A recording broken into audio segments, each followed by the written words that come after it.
So, Mark, would you have been buying Match or Shoot round about this time? Shoot. I remember buying Shoot.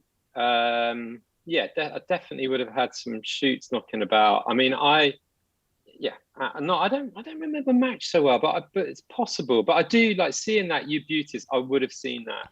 It did kind of, did ring a bell because I'd have on that week I would have probably bought everything that had Oxford United over it, as well as probably another Subbuteo team with Oxford United on it as well. Mind you, I was 16 then, so I was probably just about growing out of Subbuteo by that point. But yeah, so. But yeah, I mean, I'd I was thinking about it. I'd spent the month leading up to this because it obviously I went to the match, I was there, but I spent the month making a big banner, a big flag, which had a sort of St George's cross, but then I'd put a Union Jack in one corner, not realising that I'd basically then, made an Irish flag, and then I'd put an ox in one corner, and then in sort of graffiti writing, because I was kind of into hip hop then, I'd sort of put Oxford United in sort of groovy writing, and I just was draped in that when I went to the game. Well, Andy, will we go into the magazine then? Well, I just want to talk about the photograph. What I love about cup finals is, and I can't really think of other ones off the top of my head, but stupid headwear that winners end up when what could you possibly mean? Yeah, and it's like the ox. but it's like, and then you're photographed, and that's for eternity. You're wearing that hat at that great moment, and I just love, you'll see them with the big caps and the big long hats and things like that. And I just it seems to be I don't know if it's been deliberately done, but it seems to be a bit of a tradition. It's funny also because on that day I remember, because obviously at those times we had the old VHS recorders, and my dad obviously was my late dad who got me into Oxford United because he was a trustee of the youth team. So from 6 years old I was going up to the ground, and he was obviously there as well. But I remember the coverage, and Jim Rosenthal, the football commentator that used to be on a lot of football, he suddenly donned out one of those hats on the commentary and sort of went, well, this is it, I'm not hiding it anymore, I'm an Oxford United supporter too, and put one of those hats on.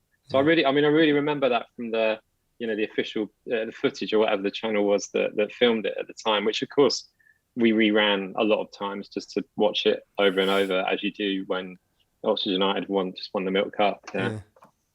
And to see if I could pick out my banner as well in the crowd. Yeah, you always look for yourself whenever you've been at a game. It's got to be there somewhere. There's only and actually, because Oxford's so close to Wembley, it was the first time I went to Wembley, but every time Oxford had been to Wembley, I mean, that was obviously the first time. We take a lot of fans up there. I mean, it was like 40 odd. I mean, I remember thinking that it's like Oxford's like 10,000 people go to the ground normally, or on a good day, and in the packed little Manor ground.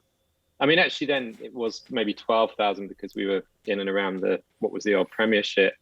But I was thinking, where do all these people come from? Why isn't this club not bigger? And who are all these people that suddenly are supporting Oxford? But I think it's just families of fans and everybody. It's literally just sort of an hour down the road, really. So what was it like in Oxford? That it was all the bunting out and things like that? And I remember my mum was saying that Oxford on that day obviously was deserted because literally everyone had gone to Wembley. And I think they did do I think the bunting came out afterwards, because I think I remember them doing a kind of wave from the Oxford Town Hall. Right. So afterwards the fans sort of packed into the city centre to kind of, celebrate again, milk it, literally. The thing is with Oxford, it's quite, Oxford United was always a bit outside that city. The city centre of Oxford is really university, and town and gown. So it didn't really cater for football. But I think just on that occasion, the fans just packed the city centre as well. They wouldn't be putting up yellow and blue bunting because it wasn't connected to a college. Yeah. Okay, Tom, you want to go in? Yeah, so we just turn the page now. So I guess, Mark, this is So Oxford, this is the first season, the first division, and they've won the third division, then they won the second division, and then they get into the first. So you were going regularly in that period? I went to every game, and I was going away quite a lot then as well. I mean, that was my first experiences of touring, really, which I was a member of what it was called the London Road Club, because the London Road was the end behind the goal that I used to stand in. I mean, I used to be on the side with my dad, and then I was like, I'm a teenager now. I want to go with all the mad kids behind the goal, and it was mad behind there. It's fantastic, and so yeah, I mean, that was it really. So I at that time I was a member of the London Road Club, and I was basically getting on the bus on Saturday early, and we'd go in to all the different grounds. I mean, and I'd been doing that for probably a few years leading up to that, because obviously we were on the whole promotion charge.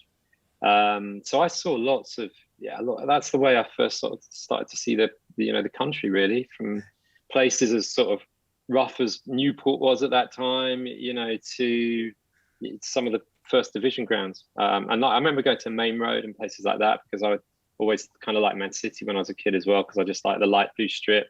So, I'm at Goodison Park. I mean, just, all the big grounds. And I mean, that was the way, like I say, I saw the country and saw a lot of those grounds, which of course, I was a real football kid, and I'd read all about grounds, and my dad was really heavily into football. So, we'd always match of the day was always a thing for us. So yeah, it just felt amazing that it was Oxford United in there doing it. And I mean, also I think it was that season that Alex Ferguson first started managing Man United, and his first game in charge of Man United famously came to Oxford United, and we beat them 2-1.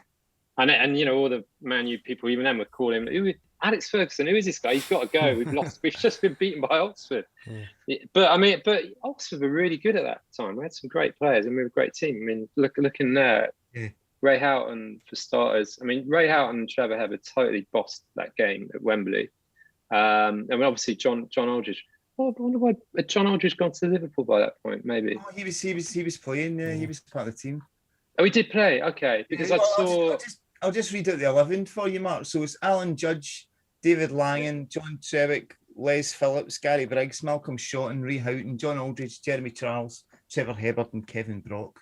That's it. So Aldridge was still there, but Aldridge didn't score, did he? So and it was who scores it? Hebbert, Houghton, Charles. Jeremy Charles. Yeah. That was Jeremy Charles. That's right. Yeah. I think it was Aldridge that shot for the third goal, and it was saved, and Charles just tapped it. That's right. Yeah. That's right. But the one I really remember that broke the deadlock was the Trevor Hebbert goal, and seeing him in that picture is really I just know that so well, that how that's a proper guy that's about to kick a ball and go in the net. It's really got the pose there. Yeah. But yeah, I mean, and just that really was that. As soon as that happened, it was unbelievable. It's like we could actually do this, because I think QPR would have been favourites, I think, on the day. I mean, that sort of time, I mean, coming up through the leagues into the first division, then winning the Milk Cup, you must have just thought that was how it was going to be forever and ever and ever. Yeah, in a way, I guess, because at that age, what you don't quite understand is what was going on in the background. And of course, the background was Robert Maxwell, and topical now for bad reasons, obviously, because of his daughter being locked up and Epstein and all that scenario. And she used to come to the ground with Dad at times, because they also, at certain times, I remember there was a big riot because he suddenly thought one day he had this great idea that he was going to merge Oxford and Reading together and call them the Thames Valley Royals. And it was like, I think I was on the pitch. Everyone was like, "That's not happening, mate." And but yeah, I just didn't realise that actually. I mean, you wouldn't really that obviously Jim Smith he brought in, which is ironic because Jim Smith was managing QPR on this team, but it was obviously Jim Smith that helped get us up the leagues, and obviously he was well backed by Maxwell at that time with his dodgy pension money and whatever other dodgy money he was getting into. And yeah, it was amazing. I mean, it was just I could, yes. I mean, because I had seen them. I knew, from 6 years old, I was going up there, so I knew about watching Oxford on cold, sat on the wall, some pretty dreadful games, really. But I understood the rise and what it meant. I could see what it meant to my dad and the whole club. It was just really, really amazing what happened on because I think it's consecutive promotions, and before we knew it, we were in the top league and playing all the top clubs, and that was it was phenomenal, really. And what was the manor grounds like? It's funny because it was small. It was still had some cow sheds in there. I think you realise that for opposing teams to come to it's horrible. I mean, you could see why it wasn't helping. It was great for us. The home advantage thing, you felt really played a part because it was intense. It was really, you're really close to the pitch. It was small. The atmosphere in there was off the chart at times. It was crazy because it just had that packed feel about it. And there were different sort of sheds, and it was a bit higgledy-piggledy. I mean, the main stand was okay on the side, but other than that, and the London Road behind the goal, but like the Cuckoo Lane end where the away fans came to was all open. And I think the infrastructure around the ground wasn't great either. So there was frequently sort of trouble that broke out because they couldn't really separate fans very well outside, and it was just a very residential area the whole place was not set up for first division football. And it's funny because since that time, I along the way I bumped into people like Luther Blissett or ex-footballers and chatted to them, and they were like, the ground, they all said, many players had said they hated coming to play was the manor ground. It sort of had a slope, and also because it was the manor ground and Briggs and Shotton, who notoriously just kicked people, and they were great. I mean, they were effective. They would not have got away with it now with VAR, but at the time, I think the combination of the ground and those players, certainly hearing from a few other opposed players and opposing teams, they also said Oxford was a dreadful place to go to. So, well, I think Andy and I remember Malcolm Shotton because he had a couple of years with Ayr United. So he was up, right, yeah, up here in Scotland, sort of early 92 to 94, I think. Mm-hmm. And I think he'd made quite an impression up here with the Ayr fans as well. Again, he said no nonsense defending. Yeah, and I guess looking at him there, I mean, it didn't probably get any higher for him. I mean, obviously the promotions, but I mean, that was a massive high point for him in his career, I think. I can't think he would have really topped that. Like I said, along with the promotions, but he was good. Yeah, he was really good. Yeah, and obviously the Heysel ban robbed Oxford of getting into Europe through winning. They should have got a UEFA Cup place by winning the league.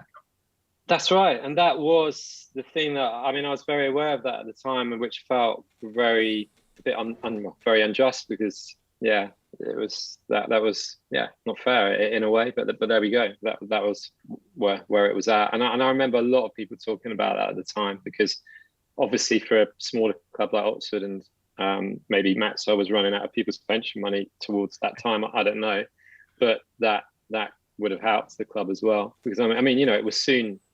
I guess that was a high point, and then of course, not long after that, we started falling back down the leagues really. All right. Anything else you remember from that day, Mark? Well, so much in a way. It was up there with.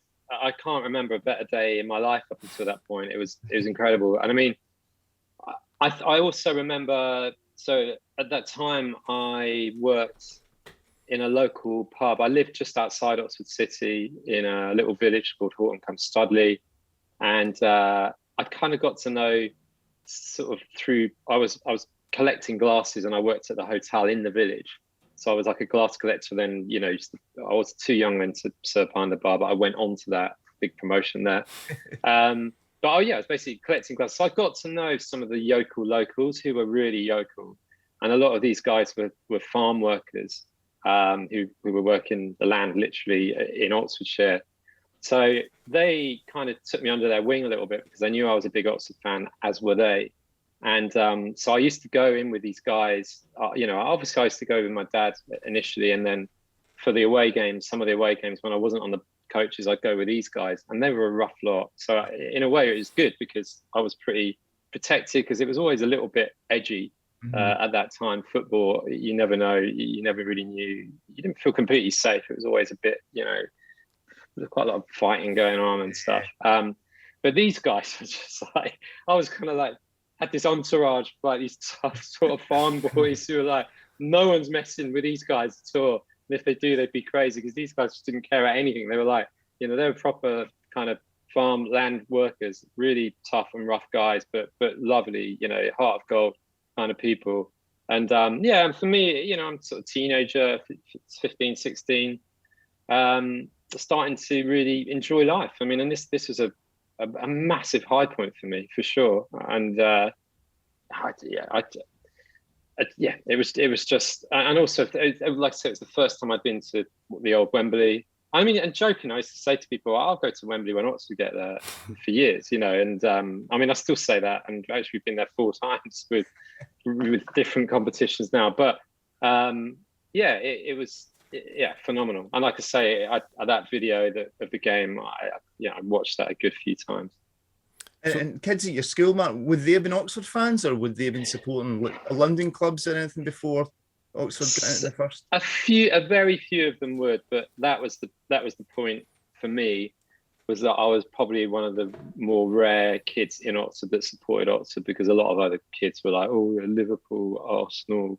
There's quite a lot of Arsenal fans, which really wound me up, because it wasn't so far from London, so maybe their dads would take them to Arsenal and all of this. And it's like, you support your local team, guys. It's like we're having it. We're beating big teams. And I think it wasn't like I was surrounded by lots of Oxford fans at school. Just a very few people, basically. Like, you're right. It was, people at school always kind of were trying to support the big clubs, which is, I pointed out, well, you're not, if you a proper supporters actually go to the game and watch the team, you don't just, that's a Liverpool family, you've never even been to the ground. Come on.